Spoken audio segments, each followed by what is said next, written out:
Deandre Hunter, can you just talk about his performance so far this season? He looks like he's being more aggressive and more assertive, trying to help the team. Yeah, he certainly has. He's taken his foot off the brake, as we like to say, and we need that. But he understands who he is, and he's improved. He's a year stronger, a year of an off season of hard skill development, and he's a versatile player on both ends of the floor, and had a very nice tournament in the Bahamas against good competition. So that was really encouraging to see, and I think he enjoys himself out there, and that's even better yet.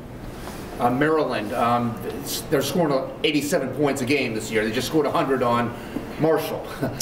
Just talk to me about the challenges of playing a team that looks like a pretty good offensive team this year. Marshall is a very good team, and obviously from last year, and that certainly caught our attention how explosive they were.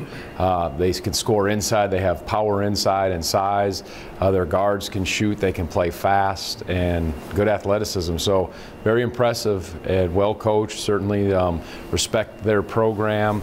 The rivalry, I got asked a question on a teleconference about that. Most of our guys were here when they were in the Big Ten, so I don't know if they understand it to the extent that those of us who've been around have, but there will not be a lot of love lost, and that crowd lets you know what they think of you the moment you step on the floor, and it's a good venue to play in for sure. So do you still see it as a rivalry? You go back a ways with the Maryland games. Sure. I think every game's a rivalry. As a coach, you got to be ready to go. But yeah, no, I understand how intense their crowd is, and just being here, going into my 10th year, and I had a chance to coach against Gary Williams and those talented teams, and obviously it goes way back, and I think I got my only technical in the history of my playing and coaching career against Maryland here.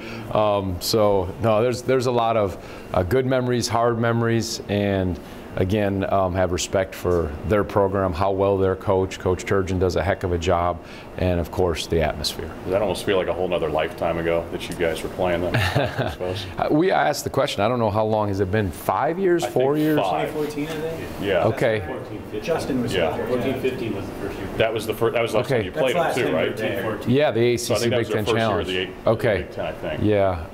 What was the question again? So does it almost feel like another lifetime when you would go into those battles with those guys?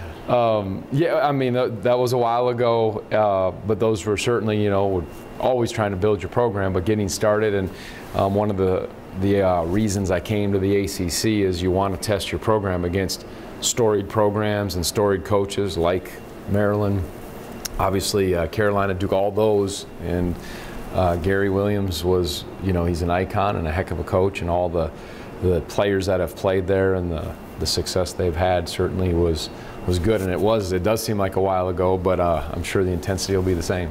This is your first true road game too, going into this environment. How much are you looking forward to seeing how your guys react? Another opportunity to forge our identity and be good in a tough setting, and that is we traveled, but that was a neutral site, and you're playing on the road. You have to have a mettle about yourself and be good against quality opponents in those kinds of settings. They teach you, and we'll have to be ready.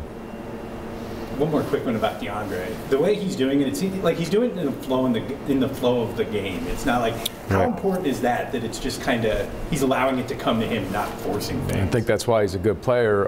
Efficiency is everything at every level you go up and play. The ability to not have to just dominate the ball or be volume, but to understand when to be aggressive, how to impact the game without scoring, on the glass, defensively.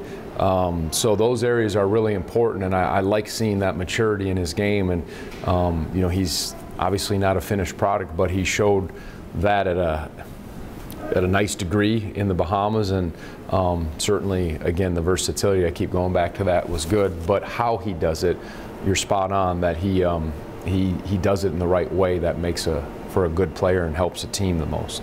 And 7 games in, your impression of Kihei Clark, who's given you a nice boost. Maybe, I don't know whether he's given you more than you thought he would as a freshman, but he's done good on both ends of the floor. Yeah, no, he's just, he was that way in high school and in the AAU circuit. Very competitive, a winner, and you can see he's got fight in him, and that's a kind of the entry level.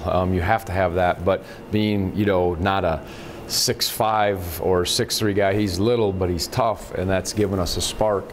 and I'm glad to see how he's adjusted. And you know, we did we call it the beep test, that tests your kind of your stamina and your conditioning at early in the season. And and it's kind of a battle of your mind and physical exertion. And he didn't break the record. He was the second highest to ever do it. The highest was Malcolm Brogdon, and it's really it's a guts thing, you know. And so you saw like just that. It tests what you got. He was in good shape, of course, but he plays that way. He's not afraid, and he's plays in a way that gives us a nice piece. And the final thing, can you just talk about the Bahamas experience as a whole, not only on the court but off the court, what it was like for you guys to be there? You know, for the coaches, you play 3 games in less than 48 hours, and the players, so it's, you know, it's the film room, the gym, and preparing, so it's not a lot going on, but the beauty of the resort is one of the finest I've seen, the Atlantis.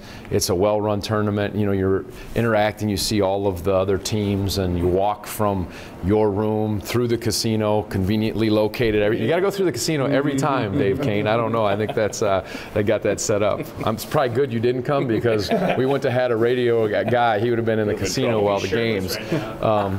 But you know, you walk to your games, and you can't help but wake up and see the beauty, and people are so kind, and it's an elite resort. So a unique experience, but we enjoyed it. Great Thanksgiving dinner. You know, we gave the guys, I don't know, 45 minutes when we got there, or what night to go down the water slides or be out there, and a lot of them had family and friends there, so they certainly enjoyed that. But you're there to play, and so it's kind of hard. It's more for the fans and the families to enjoy the resort, whereas the players and the coaches don't have as much time for that, but it certainly made the most of it.